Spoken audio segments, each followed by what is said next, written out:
Hello বন্ধুরা, welcome back to my channel PG ব্লগসে আপনাদের স্বাগত। আজ আমরা চলে এসেছি নবদ্বীপ মণিপুরে সোনার মন্দির নামে পরিচিত নবদ্বীপ মণিপুর সোনার মন্দিরে। এই সোনার মন্দিরটি মণিপুরেশ্বরী মহারানী ধনমঞ্জুরি দেবী, যাকে মণিপুরীরা গাংবি দেবী নামেও চেনে, সেই গাংবি দেবী দ্বারা বা ধনমঞ্জুরি দেবীর দ্বারা প্রতিষ্ঠিত শ্রী শ্রী মদ রাধাকৃষ্ণচন্দ্রদেব জিউ ও শ্রী শ্রী গৌরাঙ্গ মহাপ্রভু জিউ ট্রাস্টি বোর্ড দ্বারা পরিচালিত এই সোনার মন্দিরটি।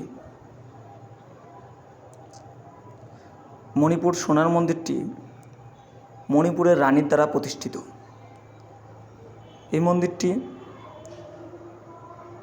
সেই সময় যে রানী ছিলেন মণিপুরের, তিনি নবদ্বীপে মণিপুরে এই মন্দিরটি প্রতিষ্ঠা করেন।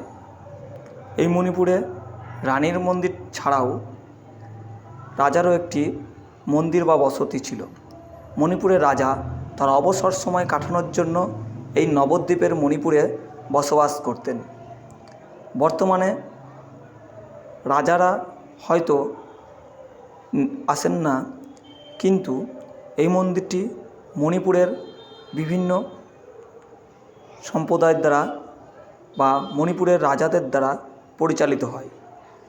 আজ আমরা সেই মণিপুরের রাজবাড়ির রানীমার দ্বারা প্রতিষ্ঠিত মণিপুর সোনার মন্দির, যা বর্তমানে নবদ্বীপ মণিপুরে অবস্থিত, সেটি আপনাদের পরিদর্শন করাচ্ছি। এই মন্দিরের সম্পূর্ণ আদল বা পরিকল্পনাটি মণিপুরি পরিকল্পনায় তৈরি করা হয়েছে। এখানে আছে রাধাকৃষ্ণের একটি মণিপুরি মূর্তি। এছাড়াও এই মণিপুরি রাজমাতার যে বাসভূমি, সেটি যে দালান কক্ষ, সেখানে বিভিন্ন রকম রং বেরঙের কাজ দিয়ে তৈরি করা হয়েছে। এই মণিপুর রাজবাড়ির রানীমায়ের স্থানটি বর্তমানে শ্রী শ্রী গৌরাঙ্গ মহাপ্রভু জিউ ট্রাস্টি বোর্ড দ্বারা পরিচালিত। এই মণিপুর রাজবাড়িটি নবদ্বীপ মণিপুর